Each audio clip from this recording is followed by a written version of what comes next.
वो एक्चुअली जो प्रॉब्लम है कायदे में, ठीक है। अब कोई एक बच्चा है बेचारा, पहला पेपर दिया उसके 200 नंबर आ रहे हैं, नीट में पता है कि 600 से ज्यादा चाहिए, 600 प्लस मार्क्स चाहिए एमबीबीएस के लिए। उन्हें दूसरा पेपर दिया उसके 150 नंबर आ गए, तीसरा पेपर दिया उसने उसके 170 नंबर आ गए, चौथा पेपर दिया उसके 220 नंबर आ गए, पांचवा पेपर दिया उसके 300 नंबर आ गए। तो वो खुश हो गया, अरे भाई 300 तक पहुंचा मैं। और छठा पेपर दिया उसने, पता चला यहां तक पहुंचते पहुंचते अक्टूबर नवंबर हो गया, और अक्टूबर नवंबर तक पहुंचते पहुंचते 300 से उसने सपोज 320 तक इंप्रूवमेंट कर लिया। उस बच्चे को फिर ये एहसास ही होने लगता है, अच्छा मेरे हर टेस्ट में मेरे 200-250 नंबर आ रहे हैं, ठीक है, हर टेस्ट में मेरे 200-250-300 नंबर आ रहे हैं, तो मैं कैसे 600 ला पाऊंगा वहां पर। तो एक्चुअली क्या है, बच्चा वहां गिव अप कर देता है, ठीक है। फिर जो है जो अब उसका जो भी जितना मेंटल स्टेट है, जो भी उसके यार दोस्त उसको कितना डिमोटिवेट करते हैं, घर वाले कितना प्रेशराइज कर रहे हैं, फिर इस तरह की प्रॉब्लम्स होती है, ठीक है। इस मामले में हमारा बढ़िया है, हमारा आईआईटी का बढ़िया है। क्या हमें 50% ठीक है, 40% ही तो करना है। हमने 40% भी कर लिया तो हमारा आईआईटी में सिलेक्शन हो जाएगा भाई, ठीक है। तो हम इस उम्मीद में कि यस 40 तो हम कर ही लेंगे, इस उम्मीद में हम पूरा साल निकाल देते हैं कि यार 40 तो कर ही लेंगे हम लोग, चाहे कुछ भी हो जाए। अब 40 में जब भले 25 कर पाए, 30 पर गए, अब एक बार पेपर हो गया तो हो गया। अब इन विचारों के साथ तो यार इनको पता ही है, ये तो मैं तो ऐसे लोगों को भी जानता हूँ नीट में जो 3-3, 4-4 साल से बेचारे तैयारी कर रहे हैं, ठीक है, 3 साल 4 साल ड्रॉप ले लेके पढ़ रहे हैं। सोच कितना फ्रस्ट्रेटिंग होता होगा हर साल पढ़ना साला, ठीक है। इसलिए हमारे केस में आईआईटी में थोड़ा ये बढ़िया है कि भैया एक बार दे लो, 12th के बाद सिलेक्शन हो गया, हो गया तो अच्छा है, पहुंचो कॉलेज, ना हो गया तो दूसरे कॉलेज पहुंच जाओ। और दूसरा रिलैक्सिंग जो है हमारे केस में ये, चल आईआईटी में ना हुआ किसी का तो ठीक है, एनआईटी में हो जाएगा, है एनआईटी ना हुआ तो इतने सारे लोअर एनआईटी है उसमें हो जाएगा। होम स्टेट कोटा लग जाता है, होम स्टेट कोटा तो समझ रहा होगा, सारे एनआईटीज में 50% कोटा होम स्टेट कोटा होता है, वहां कुछ ना कुछ मिल जाएगा। वहां कुछ नहीं मिला तो भाई साहब प्राइवेट कॉलेज काफी अच्छे वहां कुछ ना कुछ मिल जाएगा। अबे गाजियाबाद हो गया, बेंगलोर हो गया, हैदराबाद हो गया, ठीक है, इन साइड के भी, इस तरफ के भी प्राइवेट कॉलेज ठीक ठाक होते हैं। यहाँ अगर तू ठीक ठाक चला गया, CSBS ब्रांच ले ली, तो वहां पे पुणे हो गया, मुंबई हो गया, तो वहां से भी तो प्लेसमेंट उठा ही लेगा, ठीक है। तभी मैं बता रहा हूँ तुम्हारी लाइफ बहुत अच्छी है बेटा। तू अगर बोलता है ना कि डीमोटिवेशन हो रहा है, तो एक बार नीट वाले बच्चों की तरफ देखो, बेचारों की तरफ, कितनी मेहनत करनी पड़ती है उनको, खुद के साथ रोजाना लड़ना पड़ता है। तो तुम्हारी बात, हाँ, और सुन मेरी बात, ये स्ट्रगल यहीं पे खत्म, उन बेचारों का खत्म नहीं होता, हमारा तो खत्म हो जाता है। तू एक बार आईआईटी पहुंच गया, बोले ठीक है, इस टाइम पे आईआईटी में मैं सही बात बताऊं, एक बच्चा का तमीज से पढ़ ले तो 30 लाख 40 लाख 20 लाख की नौकरी लेना उसके लिए कोई बड़ी बात नहीं है, ठीक। अभी कुछ ही दिन पहले, परसों ही एक लौंडे का मैसेज आया मेरे, ठीक है, वो आईआईटी कानपुर में केमिकल ब्रांच में, ठीक है, आईआईटी कानपुर में केमिकल ब्रांच में है, और अभी उसका 22 लाख का उसका पीपीओ लग गया, रिप्लेसमेंट ऑफर, ठीक है। तो अब उसके बाद मेरे हिसाब से अब एक डिसेंट लाइफ उसकी स्टार्ट हो गई है 4 साल के अंदर ही, ठीक है। उसके बाद जो है 4 साल के बाद अब उसका मन है, उसको मस्ती करनी है तो ठीक है, तो मजे से आराम से इसी लाइफ जीते रहे। उसको थोड़ा बहुत और अच्छा करना है, थोड़ा सा और पढ़ ले भाई तू, ठीक है। हो सकता है MBA साइड चला जाए, हो सकता है थोड़ा सा फॉरेन स्टडी करने चला जाए, MS करने चला जाए, तो हो सकता है कि और अच्छी जगह निकल जाएगा तू, ठीक। तो बहरहाल हमारी लाइफ ट्रैक पे 4 साल के बाद आ जाती है। नीट में तो बेचारों को इतनी मेहनत करनी पड़ती है, मैं सही बात बता रहा हूँ, इट इज वेरी, मतलब डॉक्टर का स्ट्रगल आपको बस कुछ मतलब समझ रहा है ना। कभी किसी दिल्ली में किसी डॉक्टर को दिखाने जाओगे, उस बेचारे ने अगर आपको देखने के 2000 रुपए फीस मांग लिए, तो हमारा समाज, हमारी सोसाइटी उसको ऐसे घूर के देखती है, ऐसे घूर के देखती है कि जैसे गुनाह कर दिया, इतने से 2 मिनट के 2000 रुपए ले लिए। वहीं अगर आपने कोई सिग्नल तोड़ा हो और कोई पुलिस वाला आ जाए, तो चुपचाप जेब में से आपके 500 रुपए निकल जाते हैं। अरे ले लो सर, क्यों चालान काट रहे हो सर, 500-1000 में मान जाओ सर। कोई हल्का सा कोई पुलिस का केस हो जाए तो बड़े आराम से 40-50 हजार रुपए निकालने के लिए आप तैयार हो जाते हो, ठीक है। लेकिन डॉक्टर वाले केस में हम लोग इतना सोचते हैं, जबकि उनके पीछे का जो स्ट्रगल है, उसका तो आइडिया ही नहीं है किसी को। डॉक्टर की जॉब इस टाइम पे मैं मेरी लाइफ में जो है सॉरी टू से, मेरे अल्फाज ये हैं, जो ये मेरी सोच है, मैं गलत हो सकता हूं आपके हिसाब से, लेकिन एक डॉक्टर की जॉब किसी आर्मी वाले से कम नहीं होती है। उसको इतनी मेहनत करनी पड़ती है, उसको सबसे पहले नीट का एग्जामिनेशन क्रैक करना पड़ता है, इन रास्ते से होकर गुजरना पड़ता है बेचारे को। फिर अगर उसका MBBS में सिलेक्शन हो गया, समझ मेरी बात, फिर अगर उसका MBBS में सिलेक्शन हो गया तो MBBS के बाद फिर PG का एग्जामिनेशन होता है, PG का एग्जामिनेशन, ठीक, उसमें सारे डॉक्टर्स बैठते हैं। और आज का करंट मार्केट ये है, ये बात हर डॉक्टर जानता है, ये बात हर बच्चा जानता है कि आज के टाइम पर MBBS की वो वैल्यू नहीं है जो आज से 30-40 साल पहले हुआ करती थी। हमारे पापा के जमाने में MBBS की बहुत वैल्यू होती थी, अब वैल्यू नहीं है।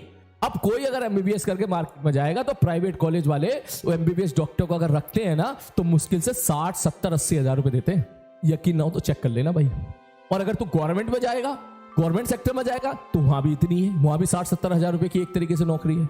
अब या तो तू भैया गलत तरीके से रुपए कमा, जो कि कोई डॉक्टर करता नहीं है, जाहिर सी बात है, सबके अंदर एक तरीके का जुनून होता है कि हमें समाज की सेवा करनी है, ठीक है। तो भैया खुद सोच साला एमबीबीएस इतनी मेहनत करके वहां पहुंचे और 60-70 हजार की नौकरी कर रहे हो आप। कितना फ्रस्ट्रेटिंग होगा अगर किसी घर में अगर बहन है तो बहन की शादी करने के लिए कितनी कैलकुलेशन करनी पड़ती होगी ऐसे इंसान को जो पूरी दुनिया की बीमारियों को दूर करते हैं। उसके बाद फिर वो पीजी की प्रिपरेशन करते हैं, इसलिए अब पीजी का पैटर्न अब और कम हो गया है। पहले क्या होता था, लोग 1-2 साल जो है प्रैक्टिस करते, फिर पीजी की प्रैक्टिस करते, फिर पीजी का एग्जाम देते थे। अब क्या होता है, अब साथ ही करते हैं, कॉलेज में जाते हैं फिर साथ पीजी का एग्जामिनेशन की तैयारी करते हैं, ठीक कि भाई साथ ही निकल जाए हमारा। 4.5 साल तो उनकी पढ़ाई होती है और 1 साल उनका इंटर्नशिप होता है। 5.5 साल के बाद जब वो एमबीबीएस करके बाहर निकलते हैं और जब बाहर निकलेंगे एमबीबीएस के बाद तो फिर उन्हें पता चलेगा कि उनकी वैल्यू अभी पूरी बनी नहीं है, अभी उनको पीजी निकालना पड़ेगा अगर मार्केट में आपको वही स्टेटस वही इज्जत अगर चाहिए तो फिर बेचारे फिर पीजी की प्रिपरेशन करते हैं। और पीजी तो जानता ही है, पीजी में सारे डॉक्टर बैठते हैं तो जितना टफ नीट है उससे कई गुना ज्यादा टफ बेटा पीजी का एग्जामिनेशन है। सही बात है, उसमें सारे डॉक्टर बैठते हैं। तो जाकर देख दिल्ली में कैसे कितने लोग पीजी की प्रिपरेशन दिन रात लगे रहते हैं, उसमें सीट भी कम होती है। और अगर पीजी कर ली, पीजी में तेरा सिलेक्शन हो गया, भगवान की कृपा बढ़िया रही, तू इंटेलिजेंट है, तू पीजी में सेलेक्ट हो गया, तो पीजी के बाद फिर सुपर पीजी होता है पीजी के बाद फिर सुपर पीजी होता है। मान के चल पीजी में वहां 2 ब्रांच कट जाती है, 3-4 कट जाती है। एक जैसे एमएस हो गया, मास्टर ऑफ सर्जरी, एक एमडी हो गया, ठीक है। तो वहां पर भी ऐसी होता है कि भैया ये एमबीबीएस था, मैंने कहा ठीक है भाई साहब, कुछ बच्चों ने एमबीबीएस कर लिया, इसके बाद गए पीजी पर, तो पीजी में 4-5 लाइन होती है।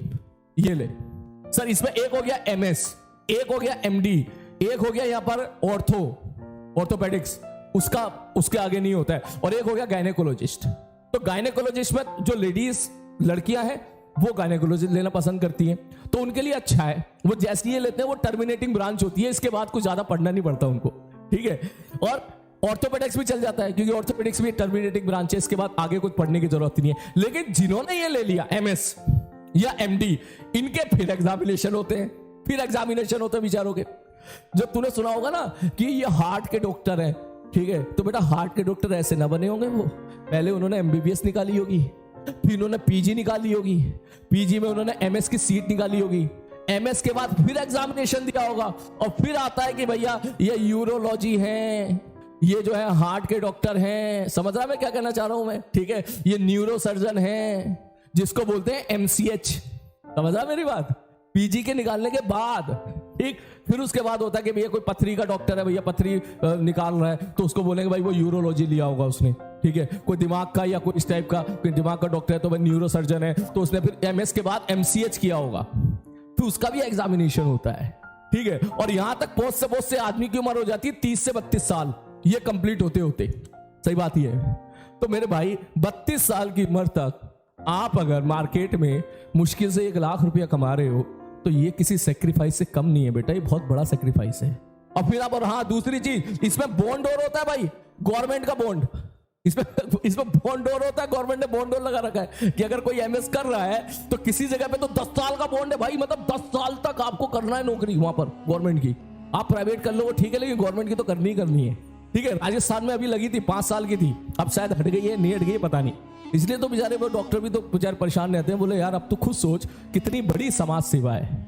उसके बाद जब एमएस के बाद फिर जब 2-3 साल उनको एमसीएच करने में लगते हैं, एमसीएच करने के बाद जब वो मार्केट में आते हैं तो उन बेचारों की उम्र हो जाती है कम से कम 36 से 40 के आसपास। अब जब वो 2000 रुपए फीस मांगते हैं तो जनता कहती है डॉक्टर बड़ा खराब है, बड़ा पैसे ले रहा है, बड़ा लूट रहा है।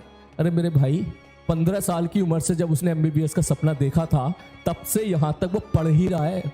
15 साल की उम्र से जब उसने एमबीबीएस का सपना देखा होगा ना तो तब से वो यहां तक पढ़ रहा है। वो 35 साल की उम्र तक 20 साल से, तो भैया उसकी मेहनत को तुम क्यों इस चीज को लेके जो है, समझ रहे मैं क्या कहना चाह रहा हूं। मैं रोस्ट नहीं कर रहा हूं बेटा, मैं रेस्पेक्ट कर रहा हूं, इसलिए मैं आपको बोल रहा हूं सबको कि कोई बच्चा सच में नीट की प्रिपरेशन कर रहा है या कोई बच्चा कोई डॉक्टर बन गया है बढ़िया, ठीक है, आप उसकी दिल से रेस्पेक्ट करो क्योंकि उसने सच में बहुत बड़ा सेक्रीफाइस किया होता है। फैमिली लाइफ जीरो होती है, जीरो फैमिली लाइफ होती है।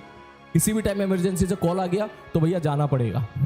सुबह से शाम तक उसने 10-15 केस देख लिए, एक महीने में उसने सपोज 100 केस देख लिए, तो 99 केस उसके अच्छे चले गए। वो मरीज जो भी आते हैं वो सब भूल जाते हैं ठीक होने के बाद।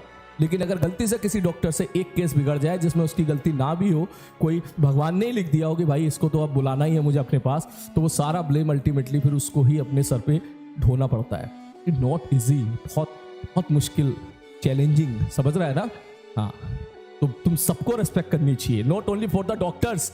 नीट की जो प्रिपरेशन कर रहे हैं उनकी भी करनी चाहिए, क्योंकि सोचो उन्होंने कितना बड़ा बीड़ा उठाया है, कितना बड़ा बीड़ा उठाया।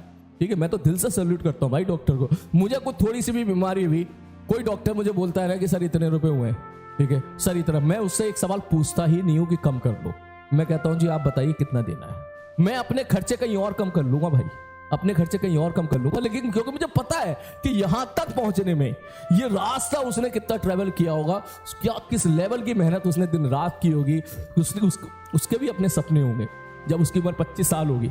और तुम्हारे जैसे नालायक आईआईटी वाले यहां पर गाड़ियां खरीद के घूम रहे होंगे, बढ़िया बढ़िया फॉरेन ट्रिप मार रहे होंगे, वो बेचारा तो फॉरेन ट्रिप पे भी नहीं जा सकता। ठीक है, इतना ज्यादा नहीं जा सकता, क्योंकि भैया यहाँ तो जिंदगी मौत का सवाल होता है ना। हमारे केस में क्या है, एक सॉफ्टवेयर नहीं चला तो साला नहीं चला, दूसरा बना लिया है। हमारे केस में किसी जान नहीं जाती है, वहां पे तो भाई बेचारे वो लोग तो पूरी हेल्थ के साथ जो है लगे रहते हैं। यस, इसलिए मैं बोल रहा हूँ, ठीक है, नीट वाले बच्चों की दिल से रेस्पेक्ट करना, खूब दिल से, ठीक है, डॉक्टर के भी दिल से खूब रेस्पेक्ट करना।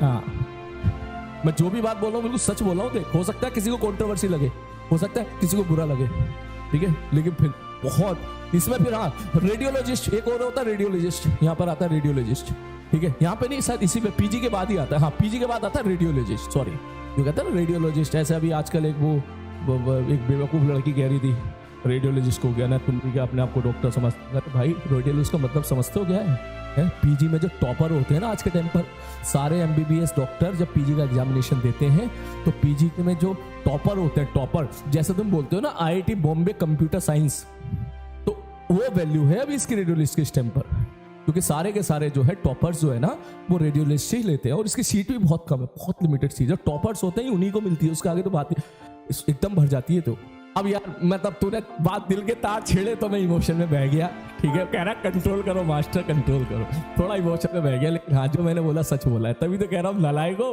तुम्हारी लाइफ बहुत बढ़िया है, बढ़िया से पढ़ लो, ठीक है, थोड़ा पढ़ना पड़ रहा है तुम्हें, ठीक है, मास्टर तुम्हें ऐसा मिल गया, तुम्हें रटना ज्यादा है नहीं, बढ़िया से कॉलेज में पहुंचो और भैया लाइफ जियो बढ़िया तरीके से।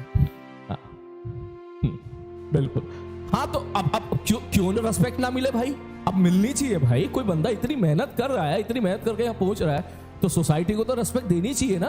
ठीक, इसीलिए तो डॉक्टर भगवान है, मैं तो मानता हूं इस चीज को भैया, बिल्कुल भगवान का एक रूप है डॉक्टर, ठीक है, जो केवल आपकी जान ही नहीं बचाते हैं, यहां तक पहुंचने से पहले 10-15 साल खूब दिन रात स्ट्रगल करके आए होते हैं, ठीक है, 10-15 साल दिन रात स्ट्रगल करके आए होते हैं। किसी एमबीबीएस कॉलेज में पूछना भाई, कोई तेरा दोस्त हो ना बड़ा भाई एमबीबीएस कॉलेज में, बोलता भाई साहब इतना परेशान, इतनी मोटी उनकी 27-28 किताबें होती हैं, समझ रहे हैं? मैंने तो कहा एक बार इतनी ऐसी किताबें भरी जाती मोटी, हमारी तो जवान से प्रोनाउंसिएशन ही नहीं निकलता, तू तो यहीं पे रोना शुरू कर देता, कहता लैंग्वेज प्रॉब्लम, सवाल समझ में नहीं आ रहा, थोड़ा सा लैंग्वेज हो गया। उनकी तो इतनी खतरनाक लैंग्वेजेस होती हैं, दवाइयों के नाम और ये नाम, और ऐसी नहीं 2 किताबें, ऐसी मोटी बहुत सारी किताबें होती है। एमबीबीएस कॉलेज में अगर तू जाएगा तो अब बेचारे वो वैसे ही परेशान रहते हैं, भाई किसी तरीके से पास हो जाए हम, किसी तरीके से पास हो जाए हम लोग, वहां पास होने के लाले पड़ जाते हैं एमबीबीएस कॉलेज में। हमारे आईआईटी में तो भैया पास होना बहुत ही आसान है, बहुत ही आसान है। कल पेपर है, एक रात पहले तू देख लेना, जब तू कॉलेज पहुंचेगा, जितने बच्चे आईआईटी पहुंच गए वो इस बात को मानेंगे कि 95% बच्चे आईआईटी कॉलेज पहुंचने के बाद, ठीक है, जिस दिन एग्जामिनेशन होता है उससे 1 या 2 दिन पहले ही किताब खुलते हैं, बस